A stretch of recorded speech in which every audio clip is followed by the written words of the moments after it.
নজর রাখতেই হচ্ছে আবারও আরজিকরের দিকেই, কারণ সেখানে রহস্য মৃত্যু ডাক্তারি পড়ুয়ার। হাসপাতালে উদ্ধার হয়েছে তরুণীর দেহ, সেমিনার রুমে উদ্ধার হয়েছে ক্ষত বিক্ষত দেহ। কিন্তু কি পরিস্থিতি, ইতিমধ্যেই পৌঁছে গিয়েছেন পুলিশ কমিশনার, পৌঁছে গিয়েছে ফরেনসিক টিম নমুনা সংগ্রহের জন্য। আরো বিস্তারিত রৌনকের কাছ থেকে জানার চেষ্টা করবো, আমাদের প্রতিনিধি রয়েছেন আমাদের সঙ্গে। রৌনক, এই মুহূর্তের ছবিটা একটু জানতে চাইবো, কি জানা যাচ্ছে? ইতিমধ্যে কিন্তু আরজিকর মেডিকেল কলেজ হাসপাতালে পুলিশের নিরাপত্তা বাড়ানো হয়েছে, কারণ অন্যান্য রোগীরও পরিবার রয়েছে। সেখানে পুলিশের নিরাপত্তায় কিন্তু আতশত করা হয়েছে আরজিকর মেডিকেল কলেজ হাসপাতাল। ইতিমধ্যে পুলিশ কমিশনার বিনীত গোয়েল ভেতরে রয়েছে এবং ফরেনসিক টিম কিন্তু ইতিমধ্যে যে নমুনা সংগ্রহের কাজটা শুরু করে দিয়েছে এবং সেখান থেকে এই দেহ উদ্ধার হচ্ছে, অর্থাৎ যে সেমিনার হল, সেই সেমিনার হলে কিন্তু নমুনা সংগ্রহের কাজ এবং তার যে বগুড়ার যে অভিভাবক রয়েছে তাদের সঙ্গে পুলিশের যারা উচ্চপদ আধিকারিকরা তারা কিন্তু কথাবার্তা বলছে। অর্থাৎ কিভাবে এই মৃত্যুর ঘটনা ঘটলো, রহস্যজনকভাবে যে দেহ উদ্ধার হয়েছে তার পিছনে কারণ কি, এই বিষয়ে কিন্তু পুরো খতিয়ে দেখা হচ্ছে।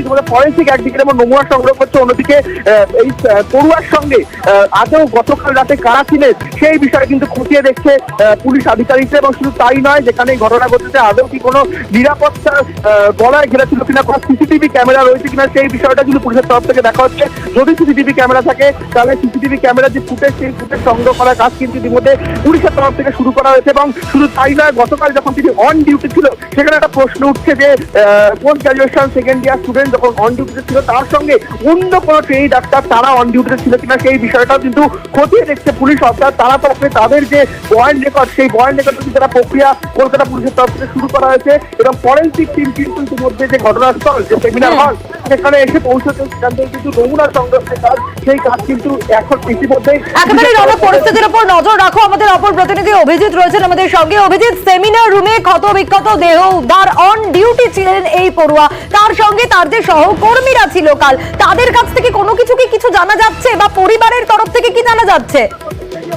হ্যাঁ, এখানে প্রশ্ন উঠছে যে প্রত্যেকে কি করে নিশ্চিত থাকছে যে যেখানে অন ডিউটি অবস্থায় উত্তর চব্বিশ পরগনা সোদপুরের বাসিন্দা এই তোর ছাত্রী, সে যখন অন ডিউটি, সম্ভবত একটা সূত্র থেকে জানা যাচ্ছে যেখানে রেস্ট রুম, অর্থাৎ যেখানে চিকিৎসকরা বা এই ইন্টার্ন বা হাউস স্টাফরা যখন ডিউটি করতে করতে যখন বিশ্রাম নেয়, সেই রুমে প্রবেশ করেছিল।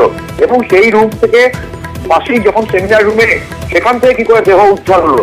তাহলে বাকিরা কি করছিলেন, পুলিশ সবকিছু তদন্ত করে দেখছে এবং তার সঙ্গে যারা যারা কালকে ডিউটিতে ছিলেন তাদের প্রত্যেককে জিজ্ঞাসাবাদ করা হবে।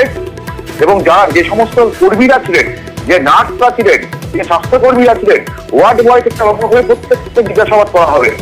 এবং একই সঙ্গে ডিপার্টমেন্টের সর্বোচ্চ কিন্তু গোপনীয়তার জন্য, রোগীদের গোপনীয়তার জন্য সেখানে কিন্তু ক্লোজ সার্কিট ক্যামেরা রাখা হয় না। এবং সেই কারণেই ক্লোজ সার্কিট ক্যামেরা ওয়ার্ডে থাকে না, থাকে না। সেই কারণে পুলিশের পক্ষ থেকেও একটু অসুবিধা হচ্ছে।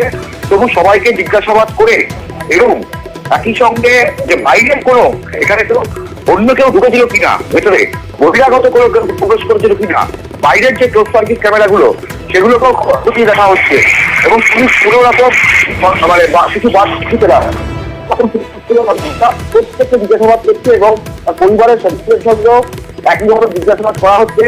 ব্যারাকপুর কমিশনারকেও জানানো হয়েছে গোটা বিষয়টা এবং খর্দা থানাকেও পুরো বিষয়টা জানানো হয়েছে, যাতে যে এলাকায় এই ছাত্রীর বাড়ি, সেই সোদপুর এলাকায় তার বাড়ির আশপাশে তার সম্বন্ধে গোটা বিষয়টা খোঁজ খবর নেওয়া, সেখানে কোনো রকম কোনো সমস্যার মুখে ছিল কিনা এই ছাত্রী, তার সঙ্গে কারোর কোনো অ্যাফেয়ার বা সম্পর্ক ছিল কিনা, সেই সমস্ত বিষয়টা তদন্ত করে দেখা হচ্ছে।